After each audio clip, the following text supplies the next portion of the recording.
with a few of my friends, and we just got back from going to a seminar in another state, so it was just like a half-hour drive away. But we were just eating dinner there, and it was it was night, but it wasn't like like the middle of the night. It was like maybe an hour or two after the sun went down. Mm-hmm. And anyway, I had to use the bathroom, and I did my business, and I went to go wash, and I see in the sink an hour or two after the sun went down, near above the sink, that there was somebody in the bathroom with me. But when I walked in, I was completely alone, and that door, it's a pretty heavy door. You can hear if it opens or closes. And there's only like one stall and one urinal there. So when you walk in, you can see everything in the room. Mm-hmm. There was nobody else in there when I walked in. Okay. And anyway, I look in the mirror, and there's this kid standing there, probably about 8 years old. And I was like, well, that's weird. And then he kind of like looks up at me, because like his head wasn't facing directly towards me at first. So it was kind of like a little bit downcast and stuff towards the floor. Mm-hmm. And when I started staring intently, he kind of like, through the mirror, he looked up at me, and I saw just jet black eyes. And I'd never heard of black-eyed kids before this, but something about it just immediately was just terrifying. So, like I had nothing to base off, like why it was terrifying. It was just like immediately just, the most, I don't know, intense feeling of dread. Right. I guess the most, what people say. Yeah, it's about the best way I can put it. Anyway, I turned to go confront it. Like, I didn't know what it was and stuff, and I knew it wasn't up to any good and stuff, because you don't get scared from, people handing you like flowers and candy and stuff. It's just, if it's good, you're not scared of it. Mm-hmm. So anyway, when I did, it was gone. I don't know how it left so fast, but I just immediately left the bathroom and went to go rejoin my friends because, safety in numbers. And they looked at me and they said, "Guy, you look like you just saw a ghost." And I was like, close enough. Mm-hmm. And I just kind of left it at that. But, that was my first encounter with them. Wow. Yeah, it was not a fun experience. No, that would be really creepy. Yeah.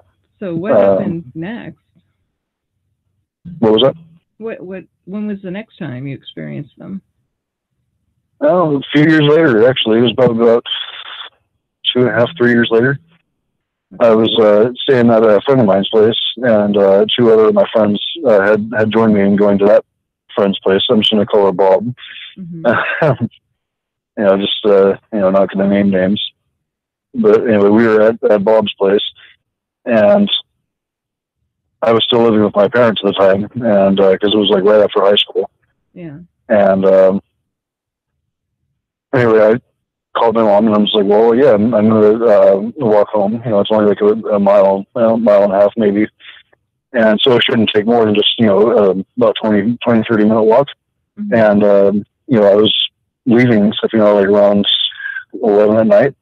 Mm-hmm. And so I told her I'll come in and I'll let you know that I'm home once I get there, and my two friends are staying the night. And she's like, "Okay, cool." Well, we get to walking, and there's this area where normally we have to kind of be quiet and stuff here because the dogs in that particular household were not friendly. Mm-hmm. And so we just kind of tried to avoid the house at all costs and stuff, just kind of because we didn't know if they could ever get out of the fence or not, and we'd rather not risk it. And we noticed that day it was just super quiet around that area. It's never quiet, no matter how quiet you're trying to be. The dogs always hurt you. Right. And so we started looking around, like, this is highly uncharacteristic, and we're looking around, and I see this guy probably about, I don't know, 90 feet away from me. Mm-hmm. And he's really, really tall. And he's dressed in like what looks like 1800s wear, like almost like what the Amish clothing is. Right. And I can't see his face above the tip of his nose. He has a big old hat on, like a big wide brimmed hat. Mm-hmm. And he wasn't saying anything. I don't know if he was incapable or if he just chose not to. I don't know if they can, talk at will, or if it's like a kind of like a puppetry thing, like maybe there's something else controlling them. I don't know. Mm-hmm. But we could feel that this guy wasn't approving of us being there. Like, he just really, really didn't like us. So that was the black-eyed adult you ran across. It was. And we tried being friendly and saying hi, even though we were kind of, unnerved by it. Oddly enough, they're not as terrifying as the kids are. Something about them just, they're a little more mellow, but they're still equally, unnerving, but not terrifying. Right. Well, the kids have an uncanny presence, too, of children being evil. Right. Yeah. But yeah, we tried talking to him. So the owner was like, "Hello, we're sorry to disturb you. We hope you're having, an okay night." So, and we didn't mean to bother you. We're sorry, sir. And nothing. It was just the only thing that actually, I guess, kind of gave any inclination that he could hear us was just the feeling that the terror kind of increased and stuff. It's not like, the most frightening thing ever, but you could definitely feel like this guy didn't like us even more. Yeah, kind of like a sense, like goosebumps, kind of, knowing. Yeah. Yeah. So we decided just to turn and start walking home again. Occasionally looking behind our shoulders, stuff every 3 to 5 steps, stuff, just making sure we weren't being followed. And anyway, we eventually made it home, and I went to go tell my mom that I'd made it home, and she asked, "Hey, where have you been? Like, I've been really worried about you." I was like, "Mom, it's just been a couple of minutes," and she says, "No, it's 4 a.m. Where have you been?" And I said, "I just walked home." And she's like, "You're serious? You just walked home the mile and a half?" I'm like, "Yeah." And she's like, "Well, I don't know. It got to be 4 a.m. So I was like, "Well, there's this guy there. We tried talking to him. So, we were trying to apologize for disturbing him, and we didn't go anywhere else. It was just a straight line." So there was a time lapse, and you don't even remember anything else happening, just talking to the guy. Right. Wow. That's creepy. That is creepy. And you never saw him again, or did you go back to the place in the daytime to see if anything was different? I did about a week later, and the house was demolished. And you're sure it was demolished that night? What's that? You sure it was still standing that night when you guys went there? Well, yeah, I did. But the week after, when I went to go visit, because that's when I went back to my friend's place, because I always walked along the same route. And anyway, that house with the dogs and stuff that was normally really loud and stuff, where that guy was hanging out, it was gone. Like it was in pieces everywhere. Like I guess the banks used it and deemed it not worthy to be resold or something, or maybe just somebody else bought it and decided they didn't like the house. I don't know. But when I next saw it, it was a torn down building. It was just, there was no more building. Or maybe the guy said, "Oh, somebody discovered me. I have to go now." Yeah. Yeah. I can't explain why they were in Amish people clothing either, because the clothing looks super cool. It's a little outdated, so they're going to stick out a little bit. So I don't know if they have a game plan or anything like that, or if they just pick up clothing along the way. Right. But yeah, it seems a little, standing out like a sore thumb kind of thing, Exactly. Most people describe them that way. They see them as old farmers and old farming clothes, or clothes from the 1920s, that kind of thing, or the 1800s even. The first kid, what was he wearing again? Also 1800s clothing. The only time they weren't wearing anything, old timey, was the third experience, and that one was a bit different than normal. Stories you would hear on YouTube or looking up on different sites. Normally they asked to be let in. This time they asked me to come out. Oh. Yeah.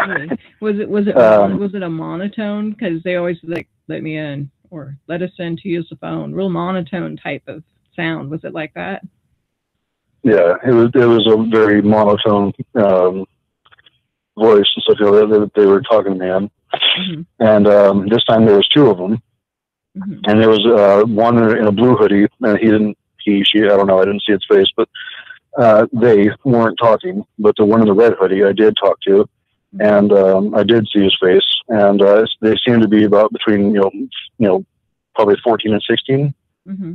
I don't know why they decided to pick that night or whatever. It wasn't like a special night, but they were knocking on the door, and it was that typical slow, really firm knock. And it was a pretty loud knock too, because my dad, he's a Vietnam vet, and he's super deaf. Mm-hmm. I'm not the most sharp of hearing either, so I'm kind of in the same boat as him. But we had the volume up like really loud on the TV because of that, and I kept hearing this knock, and it went on for about a good minute and something, and I'm just like, okay, I think there's somebody knocking at the door, because when we've fast forwarded through the commercials, I heard like the knock a little bit, and then other times when the commercials were over and the show was still going, I would occasionally hear the knock, like a quiet part of the show. And so my parents didn't believe me that I was actually hearing the knock and stuff. They're just like, oh, it's probably just on TV. And it's like, well, still, just to be safe, I'm going to go check it out and stuff. And so I go to my front door, and I have a screen door, and then I think a regular door. It's just a metal door, kind of heavy. And just to be safe, I turned on the light, like hours beforehand, because my neighbors cook meth, and I just always like to have the light on, so I see it in my yard and stuff, to make sure they're not creeping around or nothing. And because they've stolen stuff from our garage before, and it's a nuisance. Anyway, hours before I turned on this light, but when I went to go answer this door with a knock, I had kept it open only about 5 inches, and I put my foot in front of the door. So, like I had my body weight up against the door, where my foot was connecting. Right. So no matter what, like they couldn't just like push the door open. Right. And even so, they had to get through the screen door as well. So like I could shut it real fast and lock it if anything, were to happen like that. But when I got in there, so only the kitchen light was showing on the outside, this area. Like it wasn't like a normal thing. So because I knew that the light was on, the porch light, but when I went to answer the door, it was off. Right. Wow. But the light switch was still on in the on position. Mm-hmm. At first, I thought it was just like maybe the light bulb burn out. Not the case. Mm. Anyway, I asked him, was like, what's going on? It was kind of late for like a visit and stuff, and they said, you need to come outside with us. And I was like, I'm not going anywhere, guy. And he said to me again, still monotone, kind of flat voice, we need you outside. Mm-hmm. And I said, why? Well, what's going on? And he said, there's a dog outside. I'm like, dude, there's dogs everywhere, so nobody chains up their animals out here. We live in the country. It's a feeling. And he's like, no, it's an injured dog. I'm like, well, how did it get injured? And he says, it looks like somebody stabbed it. We need you to come outside. And I was like, I'm not a vet. I'm barely out of high school. So, I don't have any medical training. So, and if you really are concerned about the dogs, I can call the police and stuff, and then they can come pick it up, and you can do something like that. And they said, no, that won't work. We need you to come outside and look at it. I said, what's so special about me? And they said, just please come with us. Creepy. And and then he looks at me like I don't know why, but always their face is downcast, towards the floor.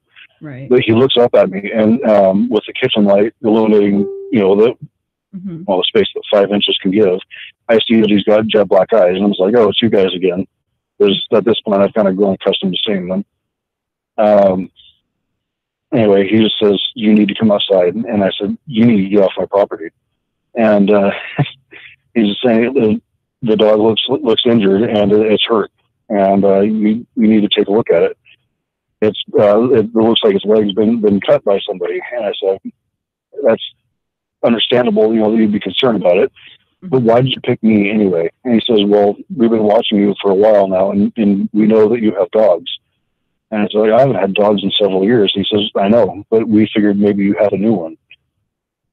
I don't have a new dog. And anyway, he says, he kind of starts getting angry at this point when I'm not coming outside with him.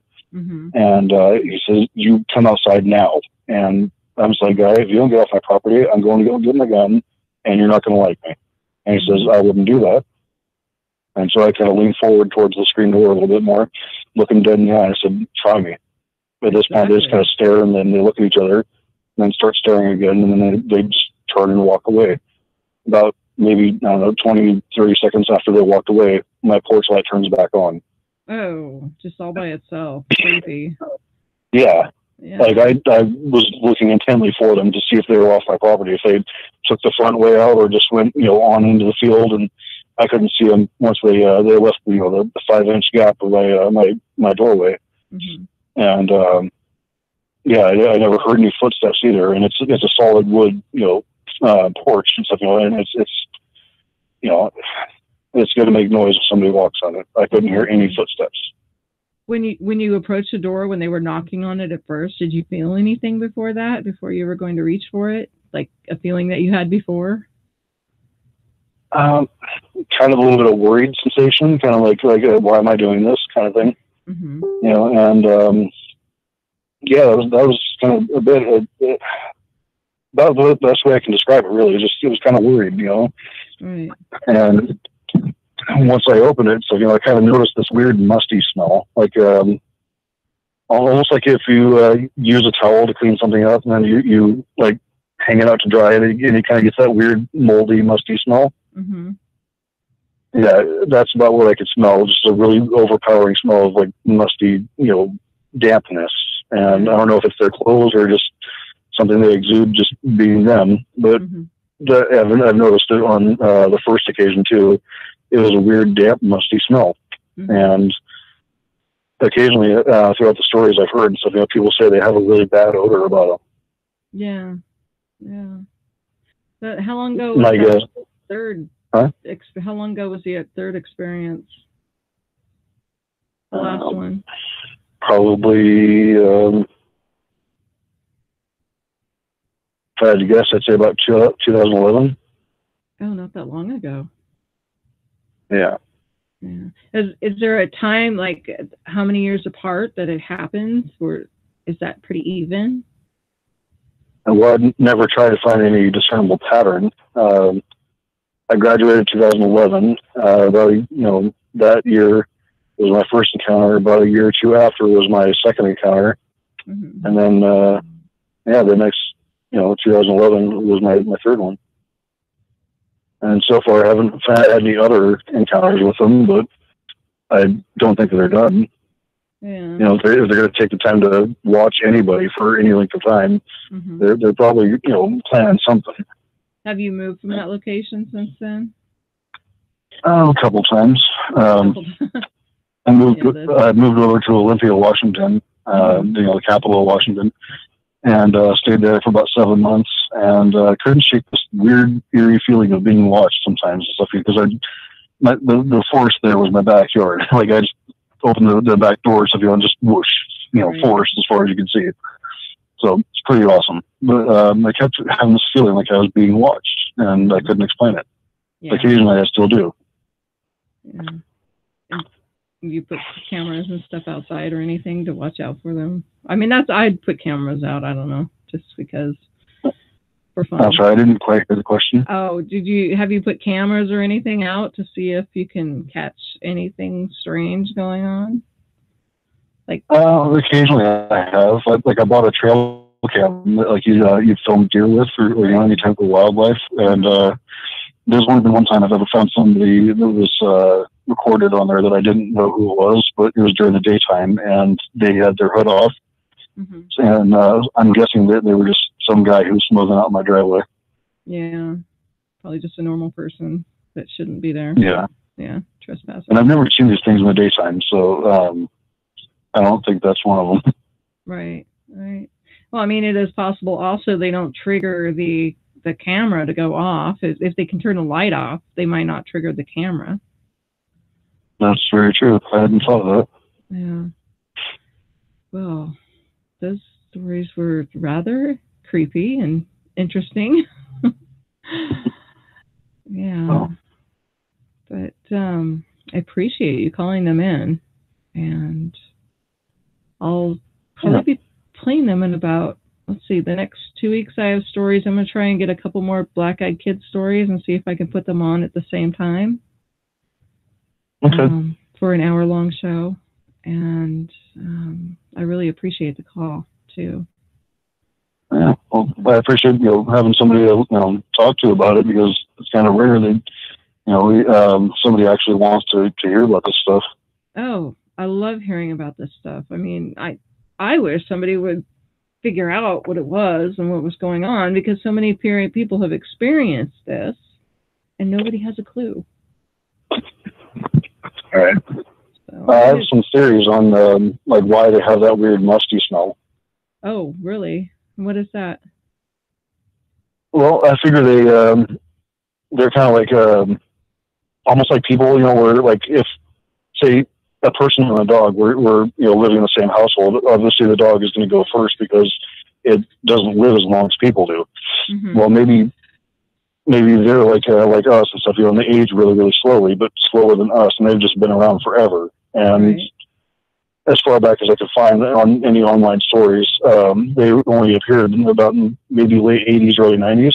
Mm-hmm. But they could have been around for a lot longer than that, and that might be why they're in 1800s kind of clothing.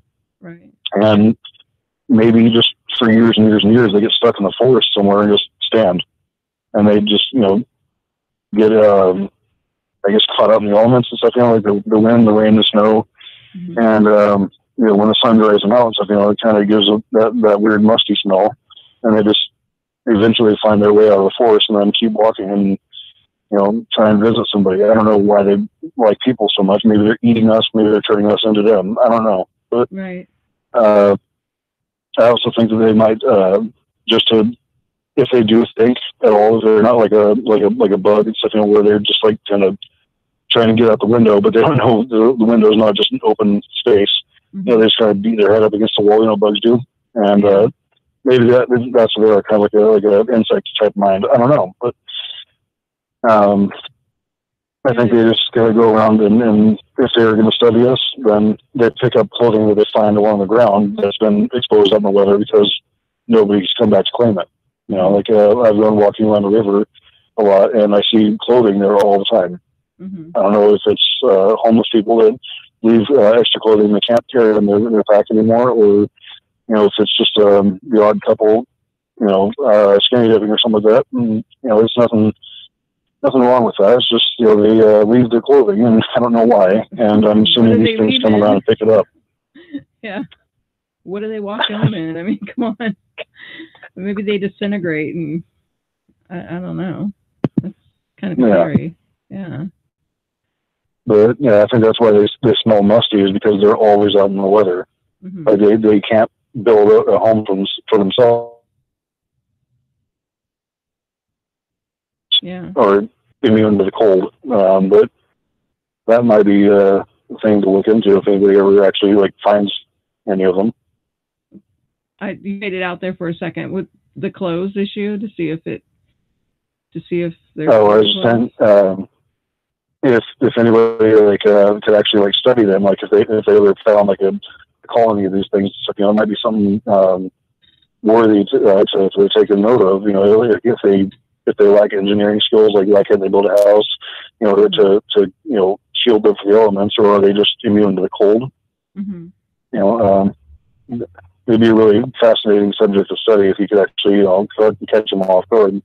Right, it would be if you can film them or catch them. So far, I've only seen one picture where somebody claims it's a black-eyed kid, and it's a girl going into a forest, I think in Ohio or one of the north Midwestern states, going somewhere into a forest, and they claim it's a black kid for some reason. I don't know why. All right. Yeah. So it's the only picture I've ever seen that looks legit. Yeah. I know that they run from a fight, and I don't know why, but they do. Mm-hmm. Because like I said, the first and third encounter, I went to go confront them, and I said, in the third one, I'm gonna go get my gun, and don't try and test me about it. So they ran pretty much, they just left. Right. And So I don't know if they're strictly watchers or, if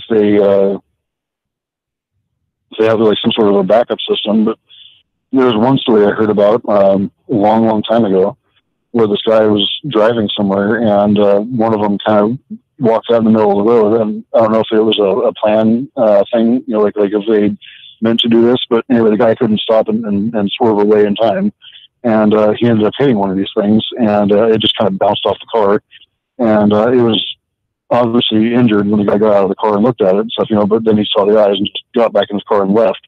Mm-hmm. And in his rearview mirror, he noticed that more of them were showing up and like picking up the wounded one and retreating back into the forest.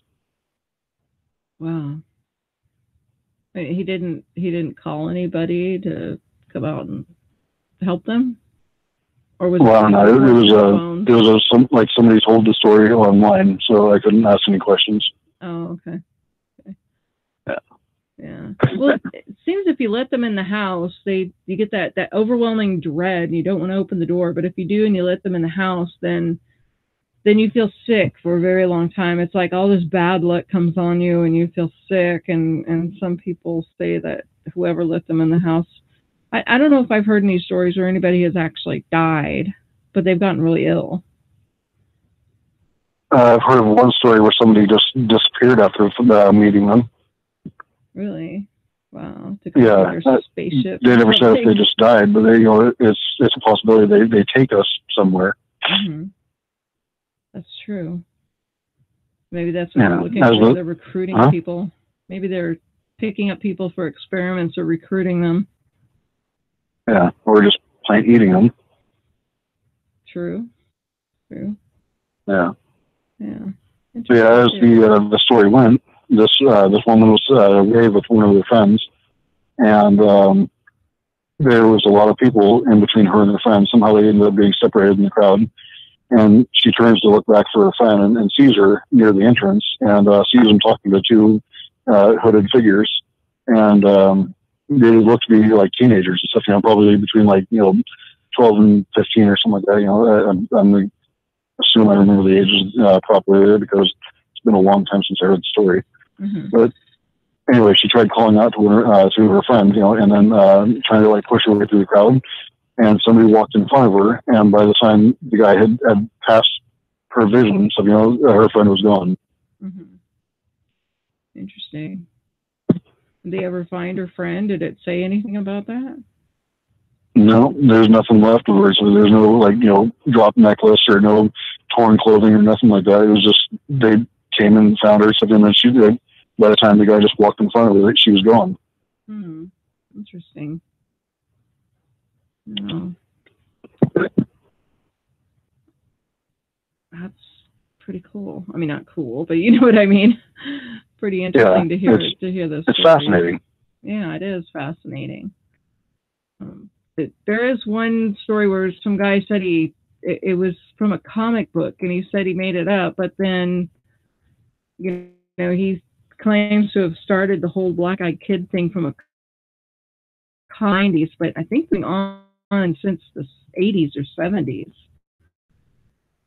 Right. So I don't know. It's not like Slender Man, which is an internet creepypasta that was created and people believe it. There's other elements to these black-eyed kid stories. Right. And I've actually heard about different creatures that were brought to existence, just by the power of thought. Mm-hmm. Yeah, they're called tulpas. People read about them, and then like a character or something like that, and they believe hard enough in them, and just the power of the human will alone brings them to life. Mm-hmm. Is that I've heard of that before? Is that an Indian thing? I think it's Tibetan. Oh, okay. Yeah, I think I saw a movie on that once. But that's I mean, the power of thought. If people can be healed by the power of thinking, then why can't other things happen with our mind that we have no clue what we're doing, and we could probably manifest something with our thoughts. We can create positive and negative in our mind automatically. People don't realize it. They can control their thought waves. But why can't we manifest something, or at least manifest an image that somebody can see? Right. Yeah. Speaking of thought waves, so that reminds me of another Black Eyed Kid story where I heard about this guy who was using his car. It's I used to know the guy's name, so like it's a pretty popular story. But these two kids, they walk up to his car, and they ask if they can get a ride to go back to their house to get money for the movies because they forgot the money. Mm-hmm. And anyway, he ends up seeing the kids' eyes, and they keep asking, really flatly and like monotone, let us in. And he's in his car, off the side of the road. Mm-hmm. And he says that he noticed his hand moving towards the handle of the vehicle without his will making it happen. So almost like they have like a kind of like a psychic hold over unsuspecting victims. Mm-hmm. But I can actually attest to that happening because when the ones were asking me to come outside, I kind of noticed my left arm start to move towards the door, and then I realized what was going on. I pulled it back and stuff, and yeah, just when you said, the mind waves, that kind of reminded me of that story and that part of mine. Right. They're controlling that part of your mind to control your body parts. Right. And which also would explain the different things I've heard about, like people who would like their dog or something like that would start going nuts upstairs or something, and they'd get out of bed and walk around downstairs where the dog was going towards the front door, so them kind of barking. Mm-hmm. But the person wasn't making any noise, like they were intentionally trying not to be heard because they thought that the dog's behavior was signaling there's somebody trying to break in. Mm-hmm. Well, they get close to it, close to the door, and they hear a voice saying, please let me in. But they haven't made any sound or any action of like touching the doorknob or nothing like that. So how would they know that we're on the other side of the door? Right. Right. And are they saying, please let me in loud enough outside, or are they actually saying it in the person's mind? Because that's a good question. Can they hear it through the door? I can't hear people talking through the door sometimes. Yeah. Especially little kids that might be saying it quietly. Yeah. So maybe it's some kind of telepathy. They're putting it into your head, let me in. They're not really speaking. Yeah. That might be why you can hear the knock really well, too. It's not an actual knock. It's all in your head. Right. Right. Yeah. Things to think about. Yeah. Well, okay. Well, I got loads of other stories about different creatures, too. It's something like, for some reason, I'm a paranormal activity magnet. So I guess if you have any other, creatures you want to talk about, so I can probably... I got 2 shadow people stories. Oh, yes. I have one of those, too. Really? So what happened with your shadow people? Well, the first time I experienced one, I was on my way to going to bed, and it was the middle of the night. I was all alone in my house, and I don't know why my parents' house is like a paranormal magnet, too. Mm-hmm. But anyway, I was shutting off all the lights and stuff and going to bed, and it's completely dark in the room. So, but like there's enough light coming from my bedroom to kind of give a general illumination, probably about like maybe, I don't know, 10, 15 feet away from the door. Mm-hmm. And anyway, I'm walking and I get this weird cold shiver to my left side of my body. And it's not like, like having a stroke or something where your whole body goes numb. It's almost like as if somebody had opened a door, like right on like a really cold, windy, like winter's night. And just like whoosh, it was like icy cold. And I turn and I look, and there's somebody standing like less than 5 feet behind me, like arm's distance behind me. And they're like a really tall, skinny figure, so that's darker than the rest of the room. There's no like features, like facial features. Like, you can't see clothes or anything. It's just the general human form. Mm-hmm. And it was, I don't know why, but you could tell it had no good intentions. Right. I just I ran. I didn't know what it was, but I knew that because it was completely silent, so, it could get, the better of me. So if there's one, there's probably more. So I ran my room and I shut the door and I locked it, and, I just I didn't hear anything afterwards, and I kind of went to bed after that, maybe an hour later, just listening, and I didn't hear anything, so I figured they're gone. Mm-hmm. I've never seen one inside the house since then, but I'm kind of curious about this other event where it was the third time I've seen something inside my house. I can't explain what it is, really. It looks like I walked out of my room one night, and the kitchen light was on, but it wasn't like the big light. It was like the how like when you have like your stoves with your burners over them, and you have the fan on top, and it's got that little light. Mm-hmm. Yeah, well, that was on, and that's kind of what we use generally to go, towards the bathroom, because like there's the front door in our bathroom and our kitchen, and adjacent to our kitchen is the old family room, and then there's the dining room once you leave the kitchen. And so the kitchen's kind of like central to going in and out of the house, and to the bathroom and all that. And I just had to go to the bathroom one night, and so I open my door and I look out there, and I see in the kitchen there's a general humanoid like figure, like a shape of a person, but it's not dark. It's like shimmery, like almost like as if you're like traveling down like a desert road or something like that, and you can see the heat on the road. Looks like kind of like water. Yeah. But it's all shimmery, and yeah, that's what it looked like. It was like heat. Like a liquid metal look. Huh? Kind of like a liquid metal look. Yeah, not like the Terminator, but yeah. Right. Yeah, that's the best way I can describe it. But it was just standing in my kitchen. Mm-hmm. Did it respond to you or look at you or anything? It kind of looked at me. I think it just more turned, like it was almost like reacting like a pre-programmed like pattern stuff. Like sometimes you'll hear about like in Gettysburg, like Civil War soldiers, they appear and then turn left and walk through a closet, and then somebody tries to go through the closet, find them, and they're gone. Like and it's the same thing night after night. Funny, because when you first started describing this, I was picturing the things in that movie Signs.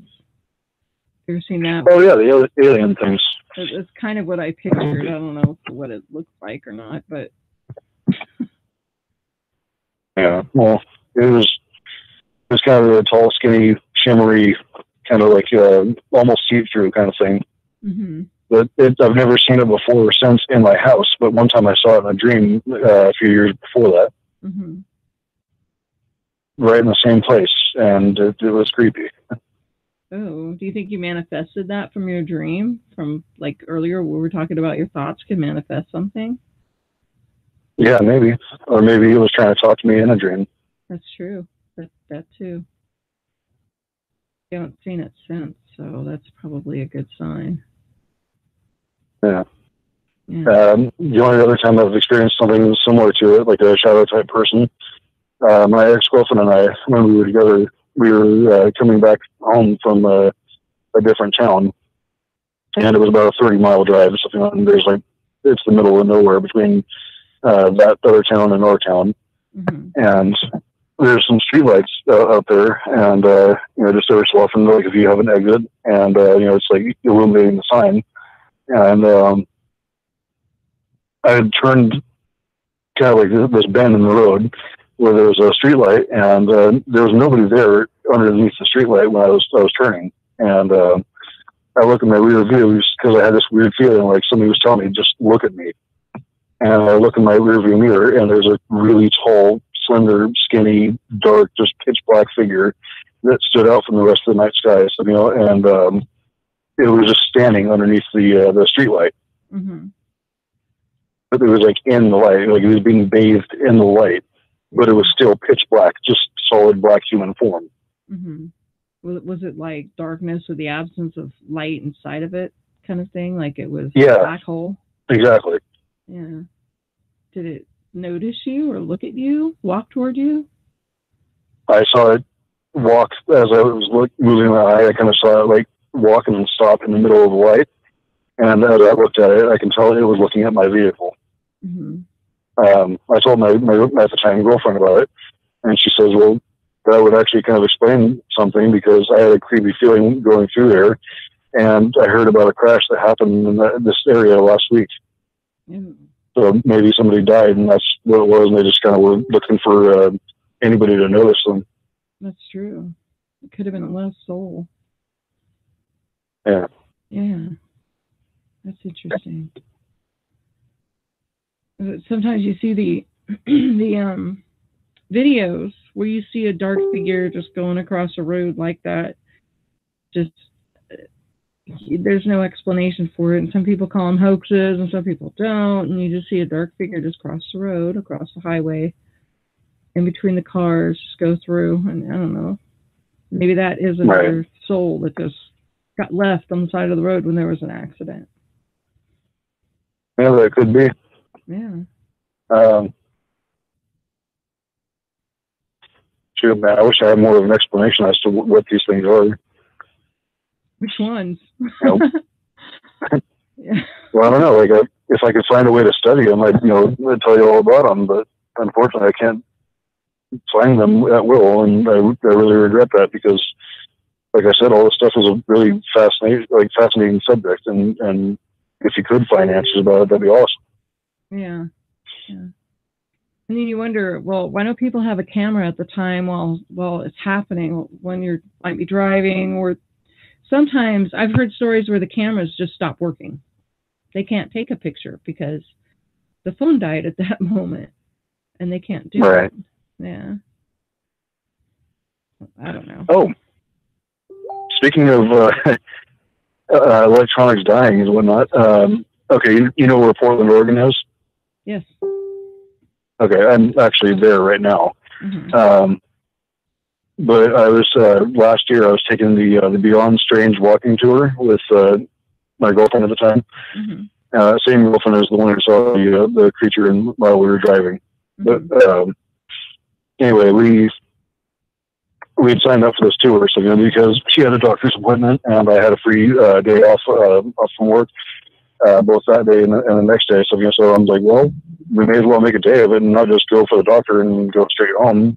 There's plenty of cool stuff here, like Voodoo Donuts and, all sorts of arcades and cool stuff. And so she booked us on the Beyond Strange walking tour, which started at night. Mm-hmm. And the finale of the tour was underneath the building you started in, which was actually a place that was housed a lot of times, like you would, was like drug storage and like human trafficking and whatnot. And it's just a place with a lot of history of really bad things being done to people. And like you walk in there and you can kind of feel like a heavy presence in the room. It's like almost like if you were to walk outside and the air is really heavy because you're about to have like a thunderstorm. Yeah. It kind of felt like that. And the lady who did the tour, her alias she went by was Whitney. It's not her real name. She admitted to it when we were there. But anyway, she handed out flashlights and EMF detectors to all of us before the tour started. And so said, I now, W all like amateur ghost hunters. It's kind of halfway joking, but it was kind of cool too, because, you get that kind of credit to your name. Mm-hmm. But we had an EMF detector and a flashlight going down in this basement. And she had shown us that it was a brand new flashlight. She says, I just put batteries in all of these, so they should all work. And she picked up, the flashlight and turned it on and shone it around the room. So, said, everybody sees the light. We all agreed that we saw, the light coming off there. And she hands it directly to me. And I turn it off and we proceed to head down the stairs. And she's got her flashlight. So I don't really need to, have mine on at the moment, because I can use her flashlight to get down there without tripping down the stairs or anything like that. And when I get in there, I turn on my flashlight and it doesn't turn on. Mm-hmm. And so I kind of like bop it up against my hand a little bit to see if I can jiggle the batteries and get a better connection. Mm-hmm. And there's no connection. And I said, I'm like, Whitney, didn't you just say that these were new batteries? And she says, yeah. And so I took it apart, the entire flashlight, took the entire thing apart, batteries, all of it out, light bulb, everything. I put it back together right in front of her and the whole rest of the group, and it doesn't turn on. Mm-hmm. So I hand it to her, and she's like, well, I wonder what the problem is. The second it left my hand and was completely held by only hers, it turns back on. Oh. Nice. Yeah. Did she hand it back to you and did it go off again? I didn't take it back. Oh. Maybe that's why you see more than other people, because certain energies are drawn toward you, and you can, like when the flashlight goes out. Right. You have some kind of a field of like a magnetic or electrical field around you that allows you to see these other things. I don't know. A theory. Yeah. Well, in basic training, because I'm in the Army, I asked a friend of mine who, as it turns out, she was Wiccan, and she was trying to read other people's auras and try and give them like a kind of a general fortune reading. And I asked her to do one with me, and she kind of like looks at me and has this really confused look. She's like, I can't do it. I'm like, why? And she's like, it's just gray. Like there's something shielding you, but it's all around you. Like there's no like open area where I could like read on like what it is. It's just you're gray. Mm-hmm. Well, there you go. So I don't know what that is, but it was kind of weird because I was the only one in the entire group that had that. Yeah. Well, I don't know. I tend to burn out sockets, electrical sockets, and lights.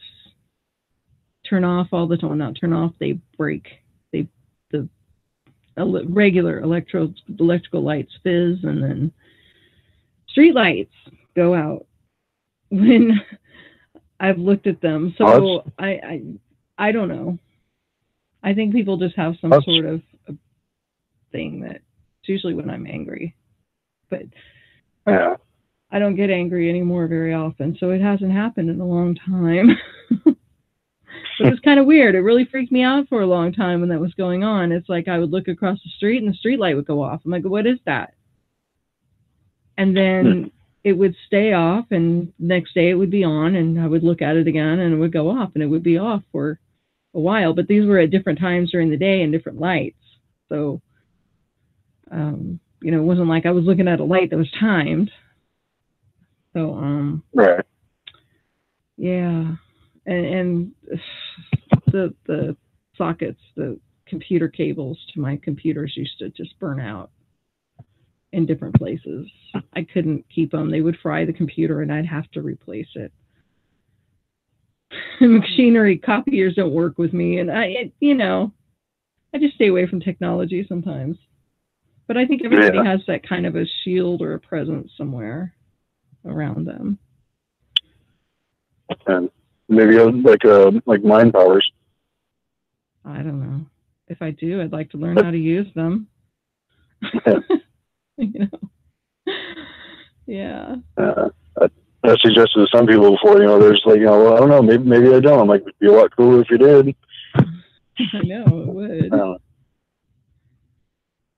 It control people's thoughts. Make them happy. That's what I would do. Yeah.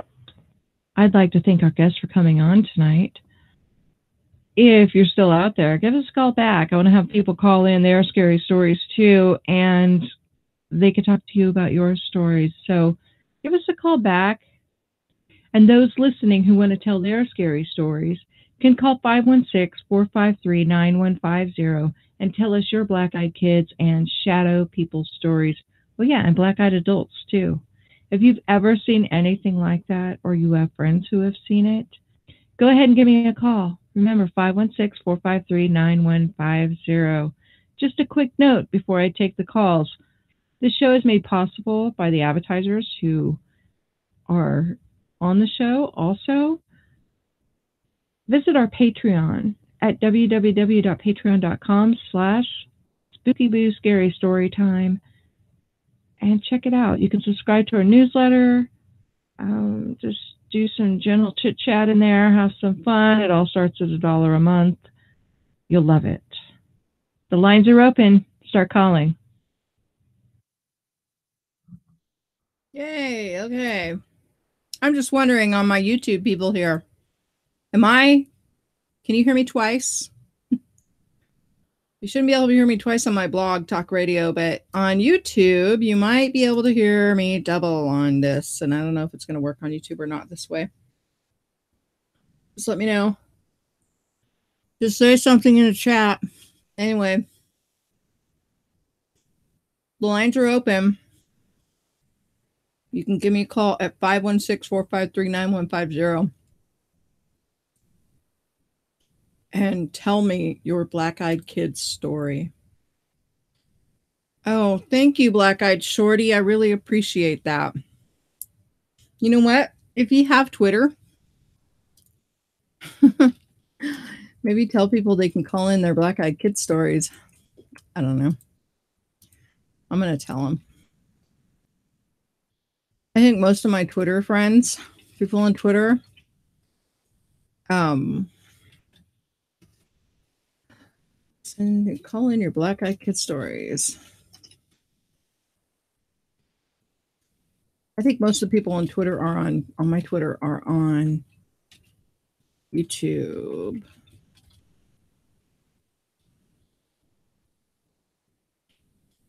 Yeah, there we go. Well, Spooky Boo, on my Spooky Boo account, I have like almost 1,500 subscribers. And on Midnight Monsters, I have 18. So, there goes the dog. I don't get a lot of subscribers yet callers yet on Midnight Monsters, but there's no way for me to really go on Spooky Boo Scary Story Time right now and say, hey, get your butts over to the Midnight Monster show. All right. Hey, Reaper's Horror. I didn't know you were here. Got any Black-Eyed Kid stories? By the way, Reaper's Horror and I belong to a group called Horror Hive. And sorry, I'm eating my dinner. I know that's rude, isn't it? We belong to a group called Horror Hive, and a lot of us get together and rate stories. Sometimes some people are narrators, some people are story writers, some people are artists, some people do music, some people do all of it. So that's us. But check it out on YouTube, Horror Hive. So there's about 2 hours left in the show. I'd like to thank our guest. I think I did that earlier. I'm going to do it anyway. I'd like to thank our anonymous guest who called in his stories. Those are pretty awesome. You know, when I think about Black-Eyed Kids, I don't know. A feeling of dread comes over me. Yeah. I got to figure out how to get the YouTube. Oh, wait a minute. I know. I could pop the chat out, can't I? Pop out chat so I can look at the chat and the phone calls at the same time without having YouTube open. No, there it is. Oh, I could look at the chat and I can look at the callers. That is fascinating because my son took my monitor away. He didn't take my monitor. He took my monitor cable. So I only have one monitor now. It's actually his monitor cable anyway. I was borrowing it. I might be getting a machine tomorrow. So I finally have my own again after, I think mine died 4 years ago. I don't know. Something like that. My other son asked me, he said, can you do what you do on a Chromebook? I'm like, no, probably not. But he gave me a Chromebook anyway. So I have a Chromebook that I write stories on. I can go places and write stories. All right. If you hear that crazy cat in the background making noises, she's trying to teach her babies how to do stuff. She has 5-week-old kittens that are very nice and very well trained and very sweet, and they will be finding new homes soon. And yeah, I'm sad about that. But what can you do? She's making a fuss. She's being weird. Hopefully she's not in heat. I don't know. I think she's going into heat again. That's scary, but get her spayed ASAP. Reaper's Horror says, you've been burning tech off your kid for 4 years. Oh, boo, you poor thing. Bumming tech, I mean. Yeah, I know. My machine died. I had a really nice MacBook Pro, and the video card died on it. A problem with the MacBook Pros. But by the time it did, the special, they gave a special warranty for them. By the time that happened, the special warranty was over. So I had to use a PC, which I did not enjoy. I have a computer background, so I know how to use all these things. And so I had to use Windows Box. And I built it. My son and I built it together. My other son, we built it together. And it lasted for a while, but then the sound port died on it. It died a horrible death. And so my other son, who has a computer, we all have computers, his he plays football and does all these other things where he's just not interested in doing this stuff anymore. He used to be a big gamer. He used to do, all kinds of Steam games and WoW, but now he's like really more into football. And they just bought an Xbox, a new Xbox. But so I've been using his computer for a while, for years. Poor thing. So hopefully tomorrow I'll be getting one and I'll be able to let him have his computer back. I'll give him my hard drive as soon as I clean my stuff off of it. It's an 80 gig drive, and I think it's 100 gigs. I have it can't be that much. I think it's an 80 gig drive, and I have about 70 gigs on it. So it's going to be a pain in the butt. Yeah. So, no Black-Eyed Kids stories, huh? I'm taking Black-Eyed Kids stories, folks. Last week's show had a lot of callers, a couple of callers calling in. I had my friend on here who was talking about astral projection and other stuff, and we had 3 guest speakers. I think I'm going to have to put in some Facebook ads next time to bring this show up, because I need callers. So if you have friends with Black-Eyed Kids stories, have them call me. I released 2 of them on Spooky Boo Scary Story Time today. Maybe I'll just bring those into the chat here and play them for you. If I can find them. Hold on, let me find them. Let's see. I've personally never seen a Black-Eyed Kid, but you know what? I think I was starting on this earlier and something interrupted me. When I hear the name, when I hear the word, it's like something triggers in the back of my head that I've heard of that before from a long time ago when I was in high school. Because I'd lived in that really weird haunted house. And I don't know, it just kind of reminds me of that stupid house and the crazy things that would happen in it for some reason. And I don't know why it reminds me of that, but, there it is. Okay. So I don't know if it's just freaky or what. Well, if I play this, I'm going to play it. But where are there 2 of them? I'm going to play it, and then you will get to hear these 2 creepy stories while we wait for phone calls. By the way, if you're listening and you have Black-Eyed Kids stories, you can call me at 516-453-9150. And I would love to hear your Black-Eyed Kids stories. Yes, I would. Let's go see what's going on in the YouTube chat. Black-Eyed Shorty says, it's okay, you can smell me later. I'd really prefer not to smell you. I heard black-eyed kids kind of smell. Are kind of stinky.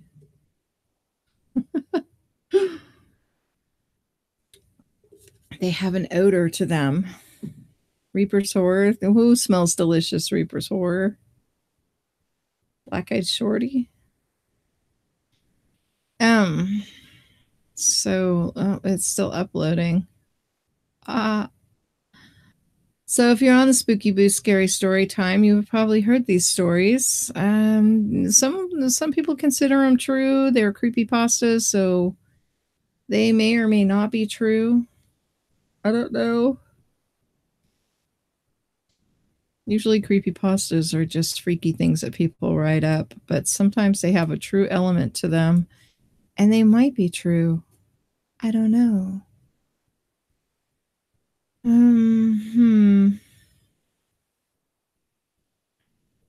Come on, you want me to be the next Art Bell? You want me to take these calls and tell everybody that they need to call in their Black-Eyed Kids stories at 516-453-9150. Maybe I should just turn into a broadcast like that. You can call in your scary stories at 516-453-9150. Black-Eyed Shorty says, you hear what they say. Oh, let's hear what they have to say. Call in. Yes, call in. Well, while we're waiting for people to call, I'm going to play this. Hey, it's Spooky Boo. Tonight we're going to have a great show over at Midnight Monsters with a person who has had firsthand experience of the Black-Eyed Kids, a black-eyed adult, and possibly a shadow person. Listen into his testimony, then call in with your own scary stories starting at midnight Eastern tonight on Midnight Monsters Radio. Visit the website for more information at www.midnightmonstersradio.com. Now, are you ready for a few Black-Eyed Kids creepy pasta stories for your enjoyment? Here they come. Story number 1 by Watcher Azazel. My encounter with the Black-Eyed Kids. I had my encounter with the Black-Eyed Kids in late 2012. I don't remember the exact date. I wasn't really recording it for posterity, but it happened after I'd come home from a particularly grueling day at work. I have a pretty long drive home. My grandmother passed away a few years ago, so I just moved in and took over her house to save on rent money. But her house is the better part of an hour's drive away from where I work. So I already wasn't in a very good mood, and it was dark when I got home. Looking back, the most bizarre thing about the experience was how quickly they showed up. I walked in the porch, turned around to lock it, then turned back, and there was a knock. More than anything else about this story, that freaks me out. It's not something I've seen in other Beck stories that I've read. But it seems like I would have seen them coming up to my door when I was locking it. The door had a big panel glass window that I could see right through, and there was a light pole right outside, so it's like they didn't walk up to it. They were just there. I turned around and saw them. 2 kids. One was in his early teens. The other looked about 8. The older one was knocking. He looked panicked and was really pounding on the door. The younger one looked nervous, but didn't say anything. "Sir," the older one said, "we need to use your phone." I felt my hand moving forward towards the knob, but then I yanked it back. I don't know if I need to explain that I wanted to help them, but also felt afraid of them, but I did. It's all in the encounters, so I'm just confirming that, yes, it happened to me too. It's always seemed strange to me that no one who's ever encountered the Black-Eyed Kids has ever heard of them before. I wasn't an aficionado at the time, but I had read at least a few paranormal websites while I was bored. I think that's why it was like reflex when I heard a request to use the phone. My eyes went to theirs, and I saw that they were solid black. And I knew what they were. Well, not what they were. I knew they were Beck's. The older kids seemed to immediately realize what I'd seen. I've heard that they usually get mad if you see their eyes. That didn't happen this time, though. His eyes got a look of, oh shit, not now. It was like he didn't have time to waste on anger. He was just desperate. I swear to God, I won't hurt you, he screamed. This was weird, too. Usually they're supposed to say we. It's not something that people have gone out of their way to report, but I've never heard a Beck story where one of them asked for just himself to be let in. It was like he suddenly didn't care about the other one. He just wanted to save his own hide. I ran into the house for my shotgun. I wasn't going to just stand there and listen to them begging to get in for the next hour. When I came back with the gun, though, they were already gone, and in their place was a young girl. Her hair was very light. I remember it as white, but with the way the street light was hitting it and how freaked out I was, that I'm not prepared to swear to that. She wasn't trying to get in. In fact, she was looking away. I pointed the gun at her anyway. You get the hell off my property. You don't need to do that, she said. I don't even want to get in. I lowered my gun involuntarily. This girl freaked me out far more than the boys did, but I was powerless to disobey her. There were some boys who came by and asked to get into your house. Is that correct? Yes, I said. I hoped that being honest with her would get her to go away as soon as possible. How long ago? Just now. I was going to get my gun for them when I came back and you were here. Excellent. Then they should still be close. Don't worry. You won't be seeing them again. She turned to me briefly, and I caught a glimpse of her face. Naturally, I looked at the eyes, expecting them to be black again. Instead, I saw they were pure white. No irises, no pupils. Just pure white pools in her face that seemed to glow slightly in the darkness. She turned and walked away, and I realized something. I believed her. I fully expected that I would have never seen these boys again, and weirder yet, I realized I felt sorry for the little fuckers. Story number 2, Black-Eyed Kids in Kansas. It was warm for a December afternoon in Hutchinson, Kansas, when Katie came home from work in 2008. Katie's ride dropped her off across from her duplex, and as she stood in the street, her ride moving slowly away, she knew something wasn't right. I noticed 2 boys standing in my driveway, she said. One had longer dark hair and the other had his hood up, so I couldn't see him very well. The teens, about 15 or 16 years old, seemed to be watching her. Katie felt they were waiting for her. She steeled herself and walked nervously across the road toward her porch. The boys had lurked around her neighborhood for months, but they'd never been so bold to stand this close to her home. I had seen them before, lingering in the yard, but they always left before I got out of my ride's car, Katie said. I had seen them late at night as well, standing across the street, when I would go outside to have an occasional late-night cigarette. But although pangs of unease told her to run, their boldness angered her. She stopped and asked them why they were on her property. They told me they needed to use a phone and that the neighbors would not let them in, she said. That's when I noticed their eyes. They were coal black, just black. No white, and not even a hint of iris or pupil. Fear shot through her, but as evenly as she could, Katie told them she didn't have a telephone.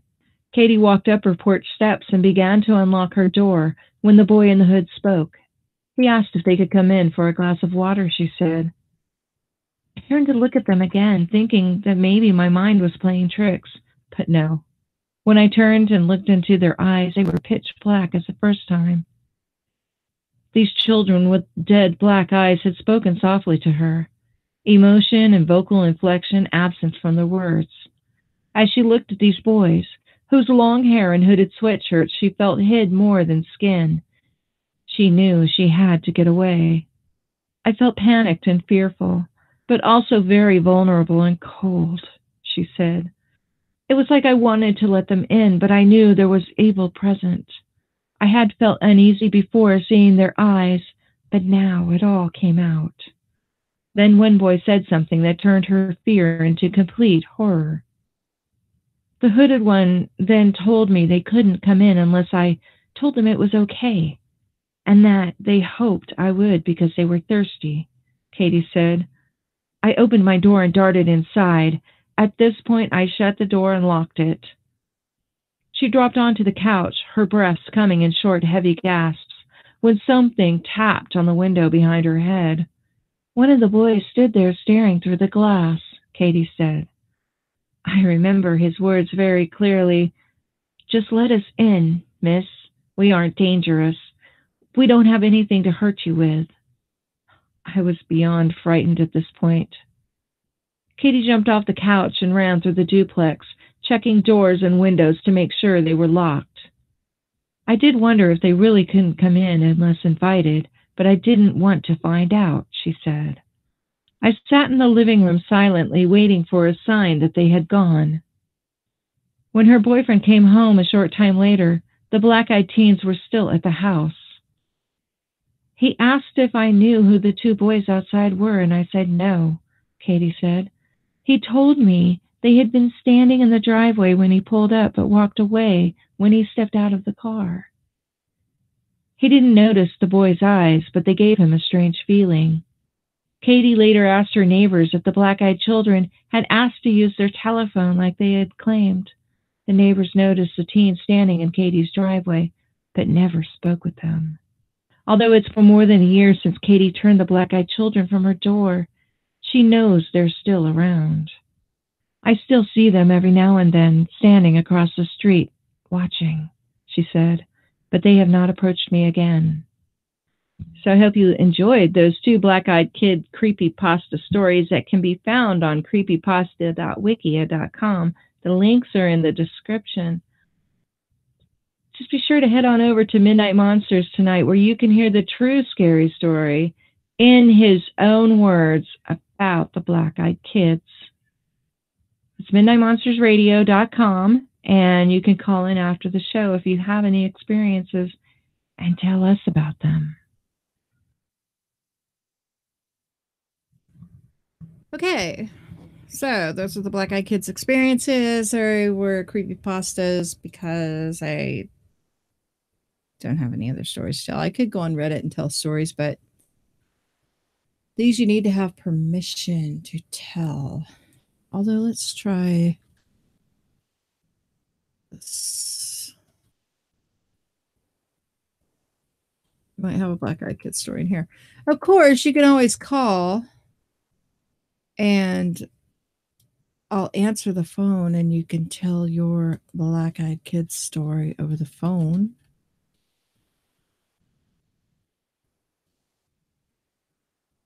Would love to hear it.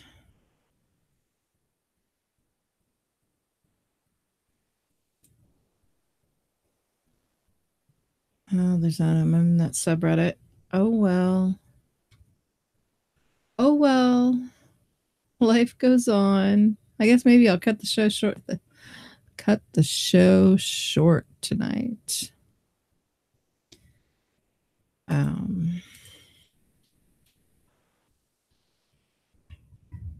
Yeah. I think I'm going to have to do that because nobody's calling in with their Black Eyed Kids stories. Such a bummer. So anyway, next week, we'll probably have a psychic medium on talking about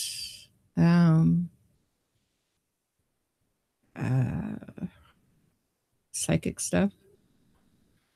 Upcoming soon, we have a few paranormal investigators and oh gosh, that cat is in heat. You're just displaying yourself awful. Young lady, you're not acting like one. Stop stop doing that. Oh my gosh. Anyway, we also have an exorcist coming up sometime soon. So, tell your friends about the show, get them to come on and call us. Let me just check one more time. No Black Eyed Kid stories, huh? They seem to be a dime a dozen out there sometimes. Oh, thank you, Reaper's Horror. I know you would call if you had a Black Eyed Kid story. That's all right. The word just needs to get out. The show needs to get bigger. It will. I just need to have patience. Patience. Keep on publishing for Spooky Boo Scary Story Time and bring people over to Midnight Monsters too, and it will grow and my dream will come true. I've always wanted to do this. I've always been fascinated about live talk shows and people calling into them over the phone and telling you their stories and just, being anonymous like that and saying this crazy, scary, creepy story. And that's what I'm gearing for. So subscribe to the website so you can listen to it live at www.midnightmonstersradio.com and subscribe to the Facebook page because there you will find events to go to. And those events will be the Sunday night shows. It has them on a calendar and you can check out that calendar. I really wish they'd merge the calendar from the website to Facebook, but Facebook has no way to do that at the moment. That would be ideal. It would bring them more business, but what do I know about business? Just kidding. Anyway, call me next week. Check into the show. Facebook.com/Midnight Monsters podcast on Facebook. And like and subscribe. Like and follow to that. And you can follow on the YouTube channel as well. Either way, you got to get on there. And the phone number to call in the future is 516-453-9150. I'll talk to you later. Have a great night.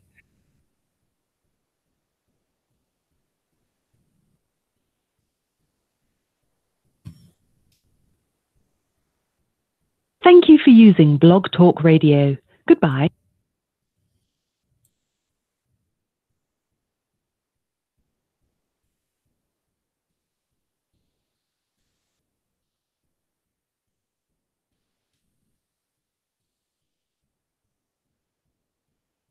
I gotta figure out how to get back to the YouTube channel.